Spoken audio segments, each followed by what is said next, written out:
Hello, everyone. This is Andrew Berman, and you are watching another Mortgage Leadership Outlook. I appreciate you joining us on this beautiful Wednesday. Hopefully, it's beautiful wherever you are. So tomorrow, we've got a Veterans Day, and I thought it would be perfect to bring my good buddy back on, Bryan Bergjans, who's the Senior Vice President for Military Lending over at Caliber. Bryan, it's pretty amazing. So not only actually are you head of military lending for Caliber, but you're also active military, right? Yeah, I'm a reservist in the Navy. So when I'm not moonlighting as a mortgage professional, I get to participate in fun Navy adventures. Just actually, believe it or not, on Saturday, I just got back from what we reservists call our active duty training, and I got to spend lots of time in a tent. So that was fun. Wow. So talk to us a little bit about this. I got and while you're doing that, I got to go back onto Facebook here. We got to relaunch, but please talk to us a little bit about so what is that? Are you actually, I know you sent me a photo, but talk to us a little bit about what you did actually out in the field there. Yeah. So I'm the ops officer for a Navy Cargo Handling Battalion, which is about 300 plus sailors. We move cargo, basically, right? We go to steer locations and we move cargo from planes, ships, you name it, providing opportunities for logistics in places that, logistics is typically impossible. So what we were doing is actually going through our assessment phase, which is what you do typically for the Navy. It's kind of like having a CFPB audit. Oh my goodness. Yeah. So everybody that's listening, that's exactly what it is when you're going through your assessment phase, because you have CFPB audit type stuff going on just to, make sure that, everybody's appropriately trained and can handle the roles and responsibilities of the jobs they've been assigned to in the battalion. So, what I think is unique about reservists, and I have, obviously tons of respect for folks who decide to choose to serve both in the reserves and have a full-time job, is that, when reservists come in, they have to leave this life behind for a set amount of time. And, what's awesome is give us a couple of days, we get a battle rhythm going, and it's like we never missed a beat. So what's really cool is you find people that just do stuff in the military that has nothing to do with their civilian job. I mean, we get a lot of folks like that who, love doing the stuff in the reserves because it's a big change of pace for them from their daily life. I look at my job in the reserves. It's got a lot of similarities to my job at Caliber. Getting people to certain places to do trainings and community outreach and stuff. I mean, it's got, it's kind of an ops kind of a feel. And what's great about my job at Caliber is that I get to engage with people all the time. And when you get to the military side of things, it's a people's business, right? You can't complete the mission if you don't know your people. And that's why I think probably one of the biggest attributes I bring to the military, and it's large in part due to, my career in the mortgage business, is I bring that ability to, to know people. And so it's helped me a lot in my military career, just like I think my military career has helped me a lot in my civilian career. And your official title is Operations Officer S3 for Navy Cargo Handling Battalion 11, right? Yeah. Would you just Google me? Yeah, of course. Yeah, it's on your LinkedIn profile. I got it. I remembered that. You can find anything on the internet. That's impressive. So what does that actually mean? So give us so you and I were talking the other day. Actually, you were out in the field. What exactly were you doing? What tasks were you going through out there, if you don't mind? Yeah. So in a battalion, and this is pretty standard, I think, with the operations job in general. When you're doing and conducting operations, I mean, everybody's problem's your problem, right? So if equipment breaks down, if people can't get from point A to point B, ensuring that, you have the best equipped people, best trained people in certain jobs, right? So that falls on the ops shoulders right there, ensuring that you are putting the right people in the crane, you're putting the right people behind the wheel of a truck, you're putting, forklift, whatever it is, standing watch, security, etc.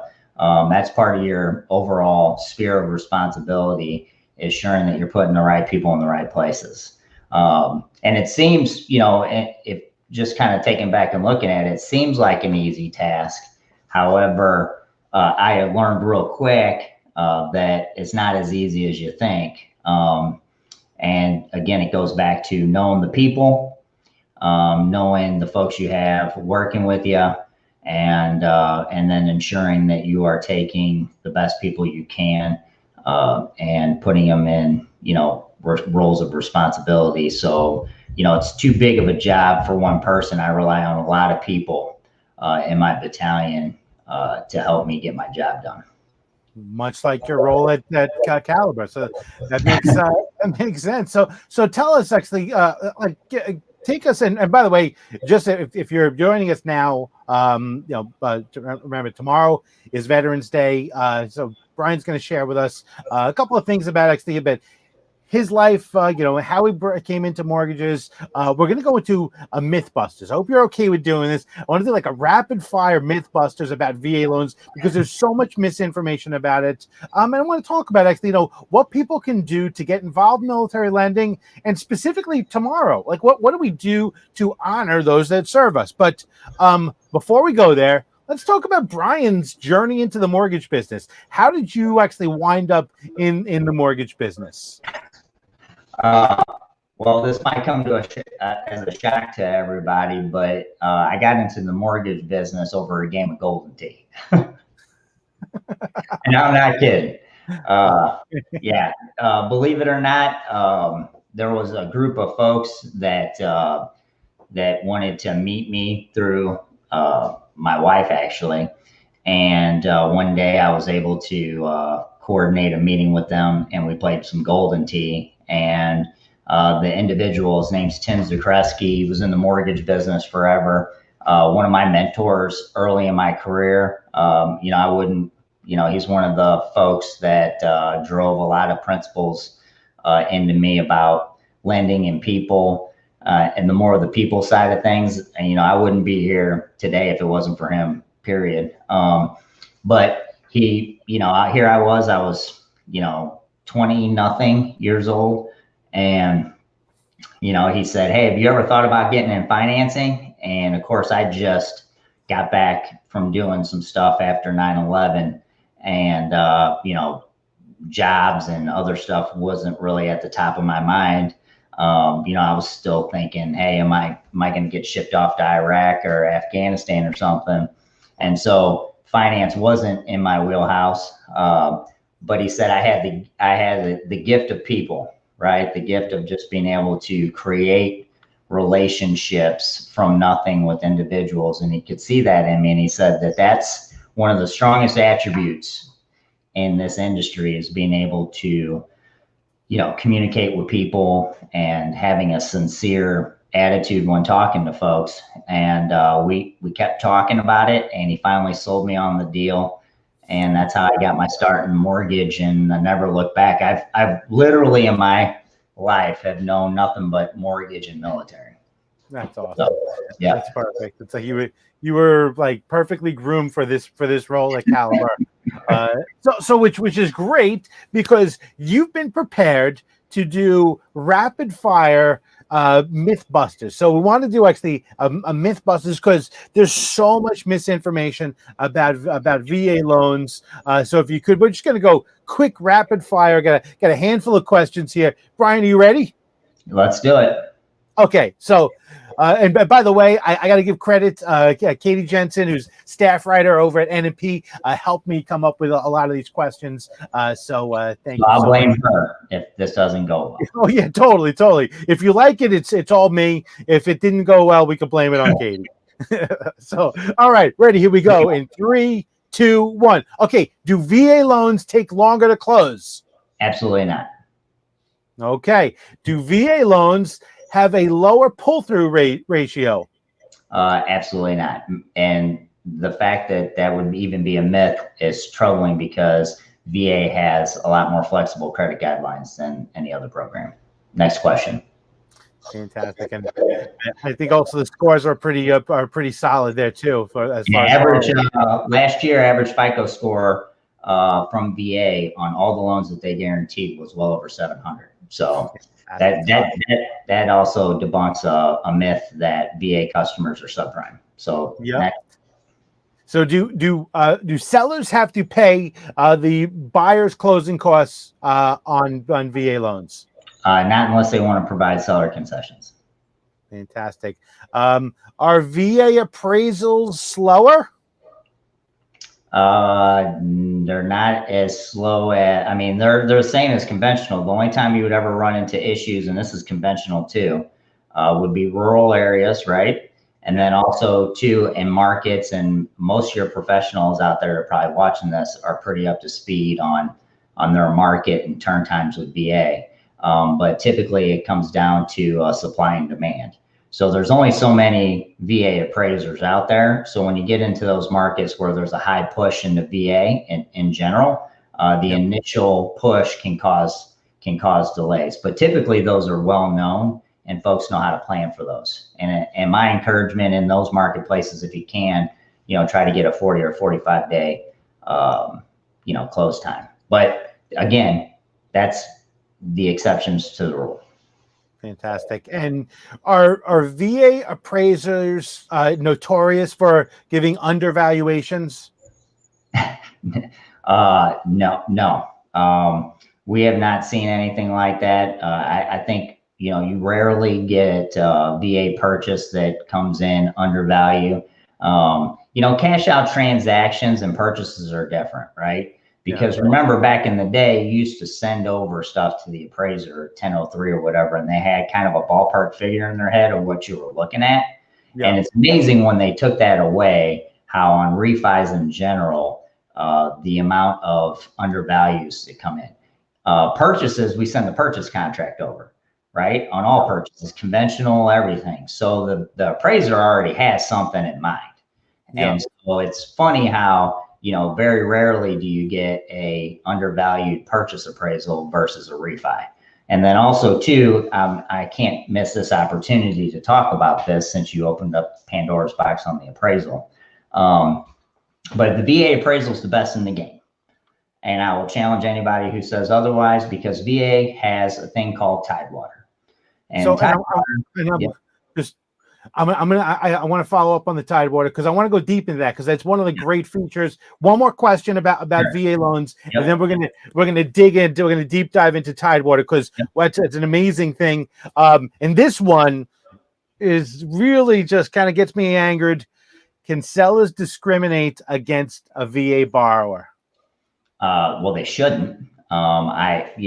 This competitive marketplace that we've been in, discriminate's kind of a pretty aggressive word. So I would just think that unfortunately in this competitive market, we've had some unfavorable situations for veterans. And I don't think it's the sellers. I just think it's, sellers, when they're selling their house, they rely on their board of directors, i.e.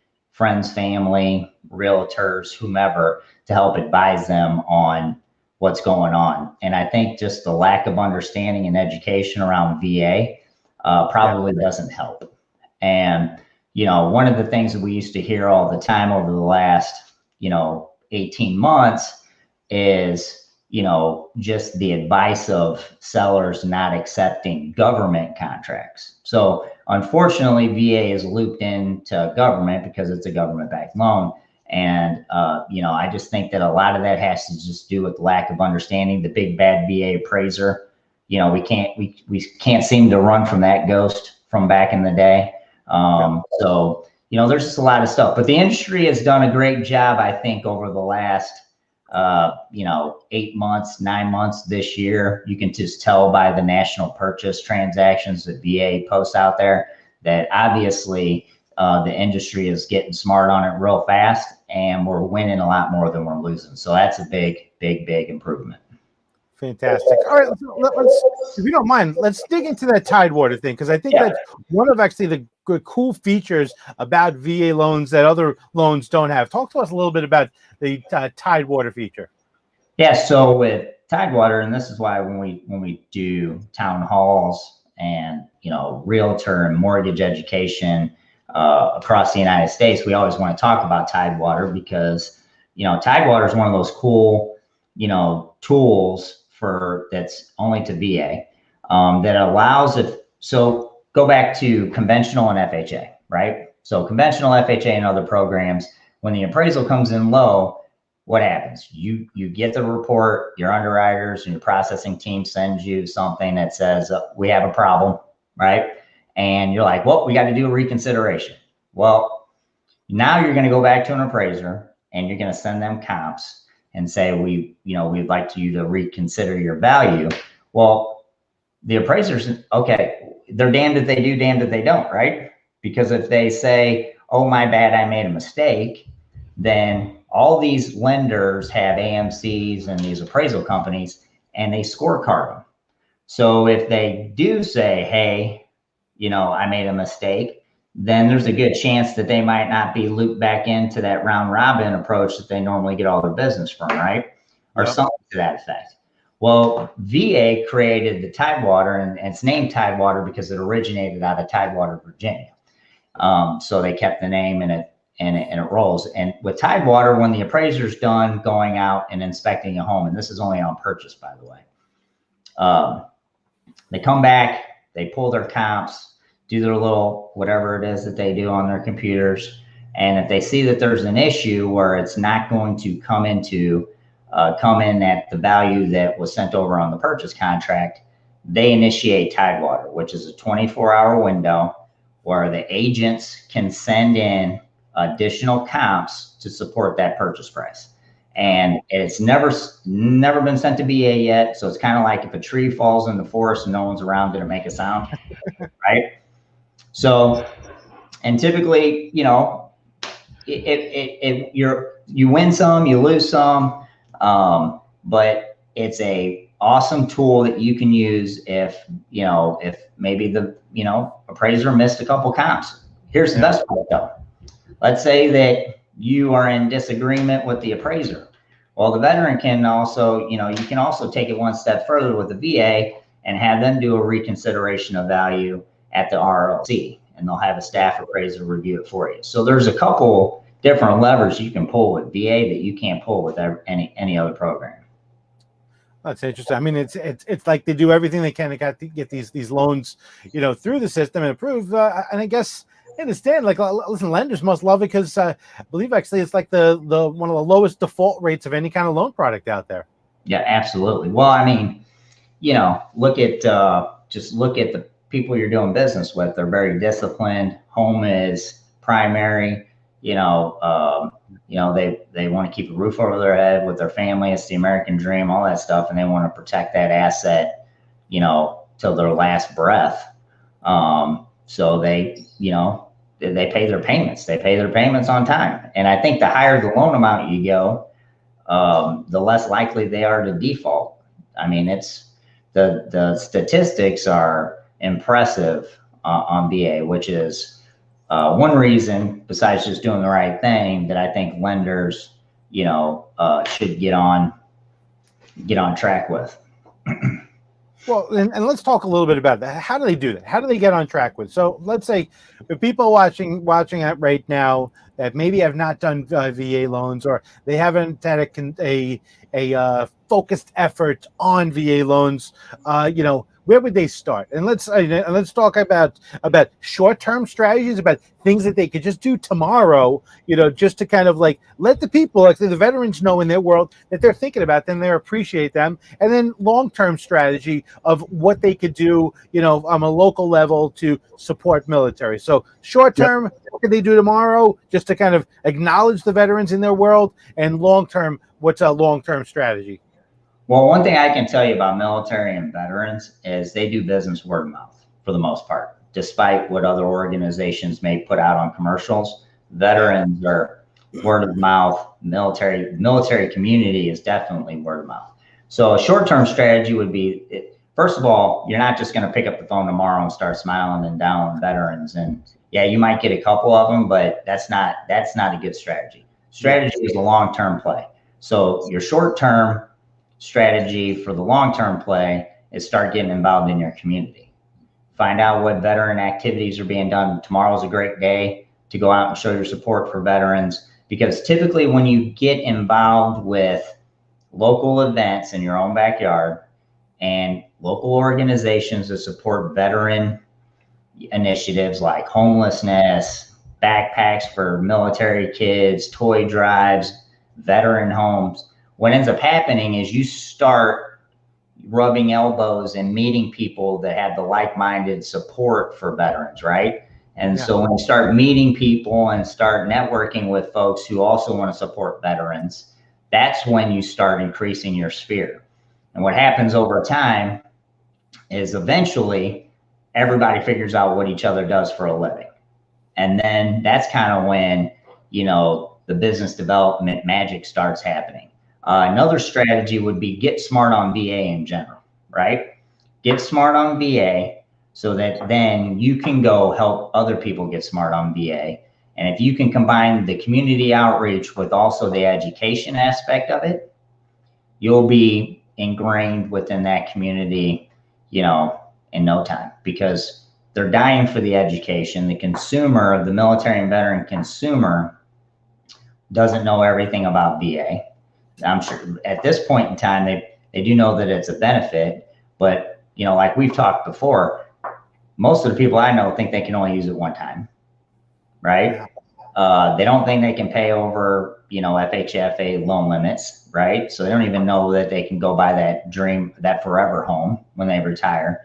So there's a lot of things you can help people get smart on. And when you start educating, out there to realtors and veterans and mortgage professionals and stuff like that for free, right? Providing your services to help educate for nothing, you definitely start to become the go-to subject matter expert for all things VA. You have to build, your reputation and have people, see you and trust what you're saying and prove that you have value to them when it comes to the information you're giving. But once you start, doing that on a regular basis and, and start getting involved with the community, I'm telling you, that is the secret sauce to VA business development. Yeah, not showing up actually at an event with a handful of business cards taken away, you're walking away from loans. You have to, like, the veterans will smell that. They'll smell the commission breath on you, and they'll know actually that you're not there to support them. You're just there actually, for looking for loans. I don't know if other people might have a different philosophy and, to each their own, but I haven't carried a business card in 6 years. Yeah. And I don't. Because when I go into these events, my number one priority is not to hand out my business card. My number one priority is to meet folks, build relationships, start talking to them. If you hit it off with somebody, you're sharing cell phone numbers. You're not giving them a business card, right? And so, that's just my philosophical approach to it. Everybody has something different. But if you're definitely going into a community outreach engagement, last thing in my mind is, handing out business cards. Yeah, I agree 100%, and I agree because I've learned, from watching you to talk about this so much. You and of course our buddy Rick. So and I'm actually, so you brought up something actually, and it's about having that knowledge. So we have coming up. In December, we have the Certified Military Home Specialist course. Now, this is not going to get into VA. This is not going to be like a full program. It's going to teach you the nuances of the VA program. But what this is going to do, it'll actually at least have you understand how active military and veterans are compensated, understand a little bit about actually, their lifestyle. So just to kind of make you a little more comfortable, actually, so you know this, you could talk the talk with them. So now specifically tomorrow, what do we do actually, though, just to show our respect, for the veterans that we're going to see around actually in our day tomorrow? What do we do actually, though, just to kind of make sure that people appreciate, that we show our appreciation? Well, the good news is Veterans Day, and what I love about the Korean War vets, and, God love them all. They pretty much, mostly of them all passed away, World War II vets and Vietnam vets, is it's not hard to find them because they wear their ball caps with a great deal of pride. One thing that, goes a long way is to thank them for their service, right? If you get a chance to, like me and my family, my kids, God love them. They've been conditioned. And so when we're at restaurants or we're walking at, anywhere, and they see somebody with a military ball cap on, they will both jump to and go shake their hands and say, thank you for your service. And, it goes a long way. A thank you goes a long way. And it's not like they're looking for that, because at the end of the day, when we all join the military, most of us had no clue what we're really signing away. but we do it for our own reasons, and with zero, thank yous in mind. But, it does go a long way. We've been at war for, we were at war for almost 20 years. There's a lot of folks out there that, have never been thanked before, and they deserve it, So tomorrow, when you see 1, 2, 3, 10, because if you do go out to eat tomorrow, you will see them, because most places are, got awesome discounts out there for food for veterans. So you'll see them out there. Just say thanks, thank you for your service. And, it goes a long way. Yep. I mean, we should be doing that every day, but especially tomorrow, go out of your way to do it. I think that's definitely important. Bryan, listen, it's always great to spend time with you. Always great to, kind of dig into your brain to understand actually what's going on. And I get, we got a question from Mr. Joel Berman. Oh no, you brought Dad into this? Yeah, of course. He's been pushing for the Certified Military Home Specialist course. He's always been a big advocate of promoting actually everything we could do to support the military. So what can be done to get NAR to support training of real estate pros to better understand VA products? How successful what can we get, to get NAR to support, the initiatives that we need to do to get people to understand the power of the VA program and to dispel the myths? Well, you don't have to go far, because NAR, has, their own initiatives going on, especially with MRP, their Military Relocation Professional designation. I know that they're rewriting that curriculum right now, in an effort to get it up to speed with the most recent challenges that our military and veterans face out there trying to purchase homes. So I don't think there's anything you can do, because they're already internally doing what they can now. So, I would expect, a lot of things coming out from the NAR, NAR, front camp, whatever you want to call it, with their MRP designation next year. Because I know some of the folks that are working on it, and they got some good people who really know a lot about VA revamping that thing. So good things to come from them. That's fantastic. All right, Bryan, I think that wraps it up. I appreciate you taking the time out of your day. I always enjoy spending time with you. And Bryan, thank you for your service.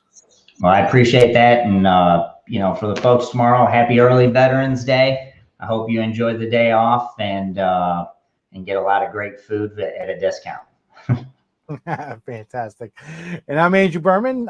Thank you for watching.